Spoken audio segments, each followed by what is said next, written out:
Hello guys, welcome to my YouTube channel chooses study. तो आज की क्लास में क्लास 9th की एक्सरसाइज 1.1 हम स्टार्ट कर रहे हैं। और आपकी जानकारी के लिए हम बता देते हैं कि इस चैप्टर में जितने भी एग्जांपल्स हैं और साथ में जितने भी जो हमारे अदर एग्जांपल्स होते हैं वो सारे के सारे हमने सॉल्व कराए हैं। प्लेलिस्ट में जाकर देख लेना। इस वीडियो के डिस्क्रिप्शन बॉक्स में आपको प्लेलिस्ट मिल जाएगी। तो चलिए शुरू करते हैं आज की क्लास।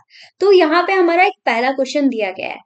ठीक है, पहला क्वेश्चन जो दिया गया है वो कह रहा है क्या शून्य एक परिमेय संख्या है। क्या आप इसे पी वाई क्यू के रूप में लिख सकते हो, जहां पे इन्होंने कहा है पी और क्यू जो है क्या है, पूर्णांक है, और क्यू की वैल्यू जो है वो हमारी 0 के बराबर नहीं होनी चाहिए। ठीक है, तो यहाँ पे कुछ वर्ड्स ऐसे हैं, हालांकि हमने जो आपको आपकी जो क्लासेस कराई थी एग्जाम्पल वाली, वहां पे प्रॉपर तरीके से आपको समझाया हुआ है, लेकिन फिर भी हम आपको यहाँ पे क्लियर कर देते हैं। कुछ वर्ड्स आ रहे हैं हमारे पास, परिमेय संख्या, ठीक है, और पी वाई क्यू रूप क्या होता है, ठीक है, और पूर्णांक क्या होता है, ये सारी चीजें जो है वो आपको क्लियर होनी चाहिए। तो इसको क्लियर करने के लिए हम आपको एक बार फिर से ओवरव्यू दे रहे हैं। ठीक है, संख्याओं की बात करते हैं तो हम स्टार्ट कर रहे हैं वास्तविक संख्याओं से। ठीक है, वास्तविक संख्याएं जो होती हैं वो हमारी कितने टाइप की होती है, तो हमारा आंसर हो जाएगा वास्तविक संख्याएं जो होती हैं वो मेनली दो टाइप की होती है। कौन कौन सी? एक तो होती है हमारी परिमेय संख्या। ठीक है, पहली हमारी कौन सी होती है? परिमेय संख्या होती है। ठीक है, और दूसरे टाइप की बात करें तो ये हो जाएगी हमारी अपरिमेय संख्या। ठीक है, अब परिमेय संख्या क्या होती है, अपरिमेय संख्या क्या होती है, ये भी पता होना चाहिए। तो परिमेय संख्या हमारी वे संख्याएं होती हैं जिनको हम P बटे Q के रूप में लिख सकते हैं। और अपरिमेय संख्या क्या होती है? अपरिमेय संख्याएं वे संख्याएं होती हैं जिनको हम P बटे Q के रूप में नहीं लिख सकते हैं। ठीक है, अपरिमेय संख्याएं हमारी कैसी संख्याएं होती हैं जिनको हम P बटे Q के रूप में नहीं लिख सकते हैं, और परिमेय संख्याओं को हम P बटे Q के रूप में लिख सकते हैं। अब ये हमारा क्लियर कब होगा? तो ये क्लियर तभी होगा, हमारे P बटे Q के रूप में लिख सकते हैं, मतलब परिमेय संख्याएं जो होती हैं उसमें Q जो है वो हमारा 0 नहीं होना चाहिए।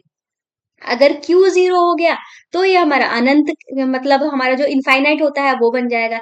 इसलिए Q की वैल्यू जो है वो कुछ भी हो पर 0 नहीं होनी चाहिए, तभी वो हमारी परिमेय संख्याएं होती हैं। और इसमें इसमें हमें कुछ भी लेना देना नहीं है, तो इसके बारे में बताना नहीं है। ठीक है, तो फिलहाल हम यहाँ पे परिमेय संख्याओं के बारे में पढ़ रहे हैं ना। तो परिमेय संख्याएं जो होती है किस तरीके से फाइंड करते हैं, या मेनली कितने टाइप से हम परिमेय संख्याओं को निकाल सकते हैं। तो परिमेय संख्याएं जो होती हैं इनको हम इस तरीके से बांट सकते हैं। एक होती है हमारी पूर्ण संख्याएं, ये सारी चीजें आपने पढ़ी हैं लेकिन फिर भी हम आपको बता रहे हैं। दूसरी होती है हमारी प्राकृत संख्याएं। कैसी संख्याएं? प्राकृत संख्याएं। ठीक है, और तीसरा टाइप जो होता है वो हमारा होता है, क्या हमने अपने क्वेश्चन में देखा? पूर्णांक। ठीक है, क्या होता है? पूर्णांक संख्याएं। ठीक है, पूर्णांक संख्या या पूर्णांक बोलो जो भी। ठीक है, तो ये सारे जो होते हैं हमारे किसकी श्रेणी में आते हैं? परिमेय संख्याओं की श्रेणी में आते हैं। कैसे, ये हम आपको बाद में बताएंगे। पहले हम देख लेते हैं कि हमारी पूर्ण संख्याएं कौन कौन सी होती है। तो पूर्ण का मतलब होता है पूरा।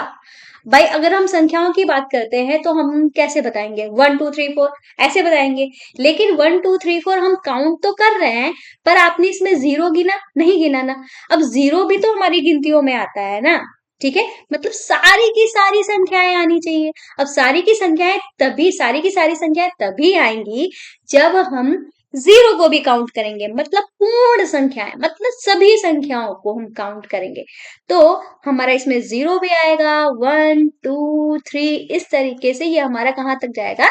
इनफाइनाइट तक जाएगा, अनंत तक जाएगा।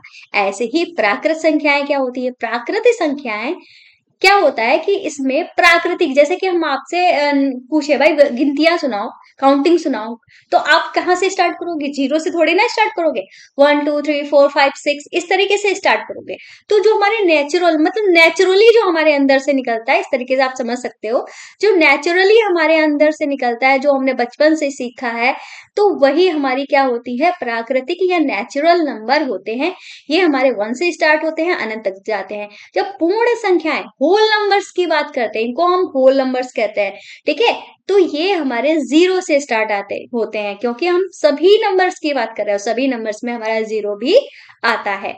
अब बात करते हैं पूर्णांक की। तो पूर्णांक में क्या होता है, इसमें सारे के सारे पूर्ण संख्याएं होते हैं। पूर्ण संख्याएं में हमारी प्राकृत संख्याएं भी होती हैं, ठीक है, और पूर्णांक में हमारी पूर्ण संख्याएं भी होती हैं, प्राकृत संख्याएं भी होती हैं, ठीक है। ये हमारे 1 0 1 2 3 इस तरीके से ही अनंत तक जाती हैं।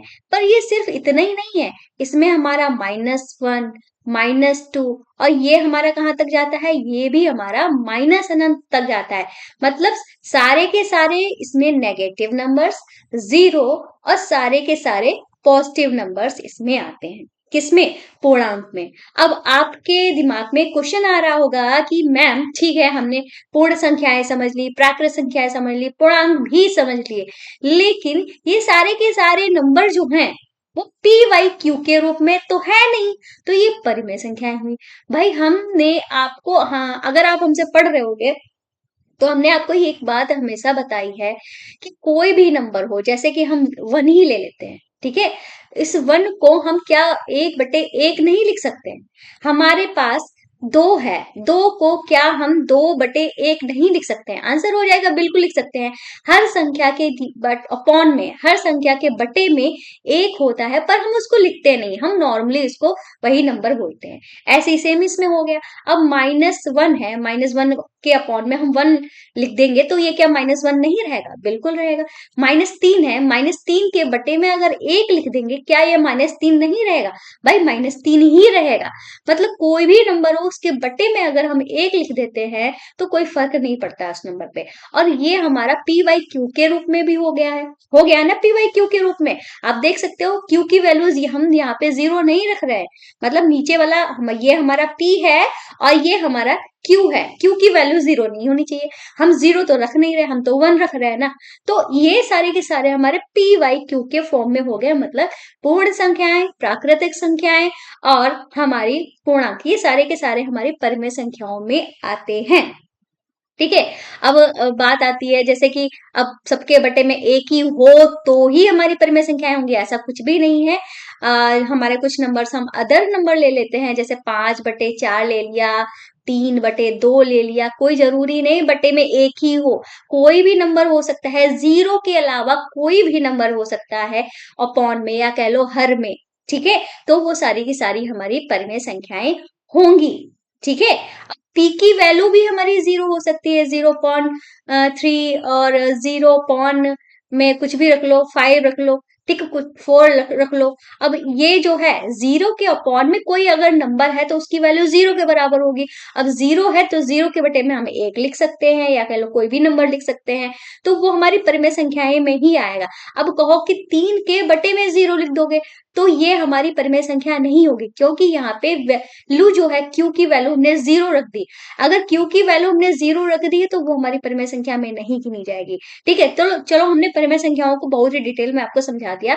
अब बात करते हैं अपरिमेय संख्याओं की। अपरिमेय संख्याएं क्या होती है भाई? अपरिमेय संख्याएं वो होती है जो रूट में होती हैं, जैसे कि हमारी √2 हुआ, √5 हुआ, हमारा पाई हुआ, ये सारी की सारी जो है वैल्यूज हमारी कैसी होती है? अपरिमेय संख्याएं होती हैं, ठीक है। इनको हमने डिटेल में आपको समझाया हुआ है, आपके जब एग्जांपल्स कराए हुए हैं वहां पे समझाया हुआ है, आप देख सकते हो, ठीक है।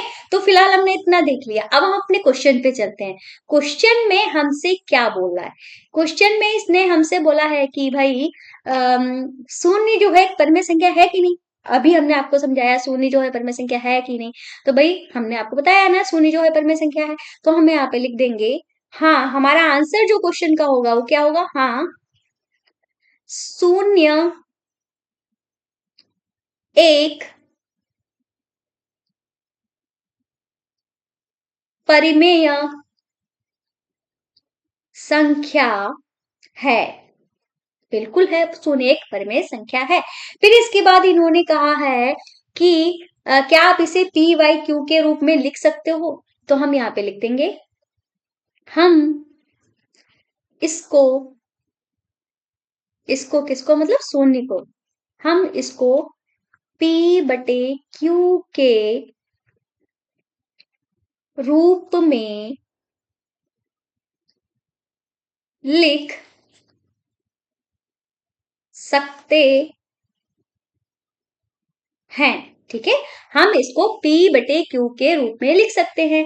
ठीक है, कैसे लिख सकते हैं? जैसे कि शून्य क्या है, शून्य को हम क्या लिख सकते हैं, जीरो लिख सकते हैं, या इसको हम 0/1 लिख सकते हैं। ठीक है, और हमने 0/1 लिखा तो यहाँ पे इन्होंने क्या कहा, क्या है मतलब हमको ये पता ही है परिमेय संख्या होने के लिए क्या होना चाहिए, क्यू की वैल्यू जीरो जीरो नहीं होनी चाहिए। ठीक है, तो हम यहाँ पे लिख देंगे जहां क्यू जो है वो हमारा किसके बराबर नहीं है, जीरो के बराबर नहीं है। तो मतलब हम इसको किसको, ये जो हमारा था, क्या था भाई, ये जो हमारा जीरो था, इसको हमने परिमेय संख्याओं में इस तरीके से कुछ लिख दिया है। बस यही हमारा जो है वो आंसर हो गया है। तो फिलहाल पहला क्वेश्चन जो है वो हमारा क्या हुआ है, कंप्लीट हुआ है। हम अपने दूसरे वाले क्वेश्चन को देख लें।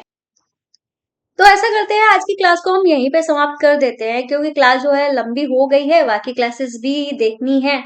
तो क्लास अच्छी लगी तो चैनल को सब्सक्राइब करना, वीडियो को लाइक करना मत भूलिएगा। तो मिलते हैं नेक्स्ट वीडियो में, तब तक के लिए बाय बाय।